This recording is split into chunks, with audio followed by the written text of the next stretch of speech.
Thank you very much for the question. The capability of the police in any country worldwide depend on the building of the capacity by the states. And you know that the role of the police in any state, in any country, is to manage, control, law and order. And these ones are the basic role that are played by the security organs in a country, because without a proper organized police, definitely you will have chaos in any country. But as you asked me, it is the role of the government of South Sudan and on the ministry that I'm now leading, the Ministry of Internal Affairs, that we build a capacity that will suit the situation in South Sudan. So building the police here differs with the police in Paris, in London, in Johannesburg. Depending on the situation on the ground, then you have to build that police so that it suits the situation and the need of the people.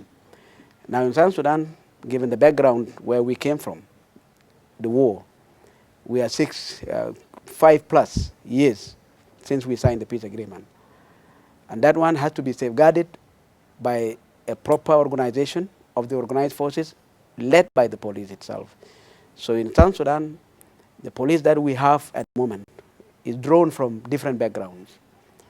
There is the one that was trained by the government of Sudan in the government-controlled towns when we were fighting, and the other element from the fighting background of the SPLA, plus the rest, being made together.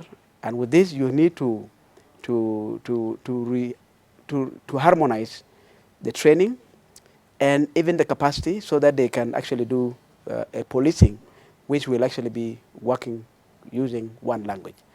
So that thing is in the pipeline, is being done, and so far we are okay.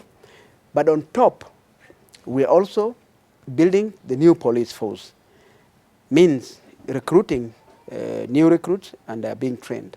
And as I'm talking to you now, we have 6,000 new recruits drawn from a literacy background. I mean those who have completed secondary schools, those who have diplomas, and those who have also degrees. Is meant to have an informed police that will be able to interact with all walk of life, means foreigners coming into South Sudan will have no problem interacting with the police. And this is what is required. So we are in the right direction, and we believe that we will deliver. Okay.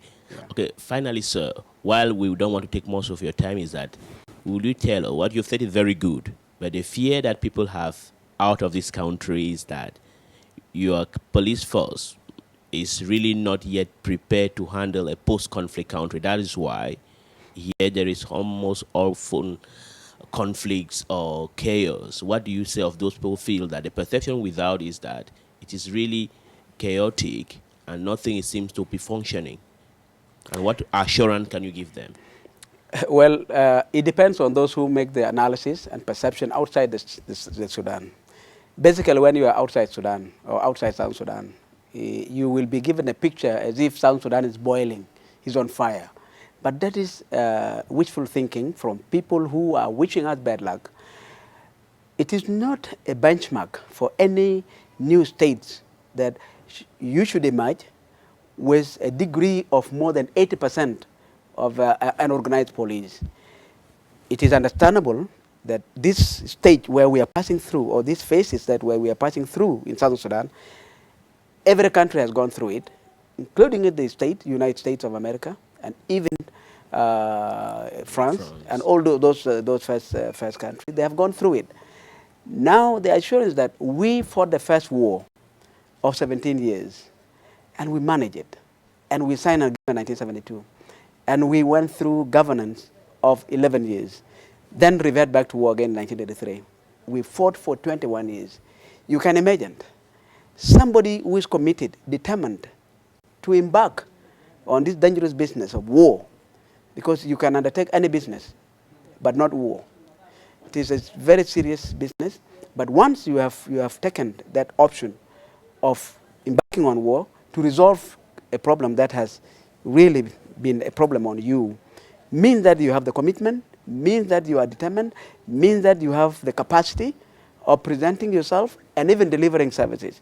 So my assurance to the people outside there is that let them come and see by themselves As you are in Juba and you have been moving, as you said, you have interviewed the governor of Western Equatoria, and and you can move all over the Sudan, and South Sudan in particular. You will never relate the scene or what you are seeing in South Sudan to what is being said about us outside. I would simply say, those who are saying that South Sudan would be a failed state, these are people who have their own agenda, and they should have it because that's the way they have a frame of mind. But for those of us who are sitting in these facilities, and you have seen our office, unfortunately you have not seen my office, but hopefully you might have seen some of the offices. These are not facilities being set up by a group of people who are not committed and who are not determined to do what is required of them by the people. Our people have suffered, and we have lost life. We have not lost dollars, we have lost life, and this is the only thing, the final thing that you lose when you are determined to achieve an objective of this nature. So I want to assure the rest of the people who have not been to Southern Sudan that for them to be rest assured, it will be good for them to come, because for them to listen to us, or to listen to you who have, as you have come to Southern Sudan, it will read as if they are reading books or novels in Europe. The best is for them to come, let them have a look at the situation, and they will be convinced that we are people created by the same God, look like anybody in the world, and we have an objective we are fighting for. The war that has taken more than 40-something years is not a joke. We have lost a beloved one, and we would not wish to lose more. So it is our wish that war have to stop as it has stopped, and we will continue to make sure that all that is required of South Sudan and the entire leadership of the South and of this government to make sure that we don't revert back to war. But once you are left with no option, you are pressed against the hard wall where you have no option to escape it, you revert back to it, and we have to use the very Russian-made AK-47 for a better life of our people in South Sudan.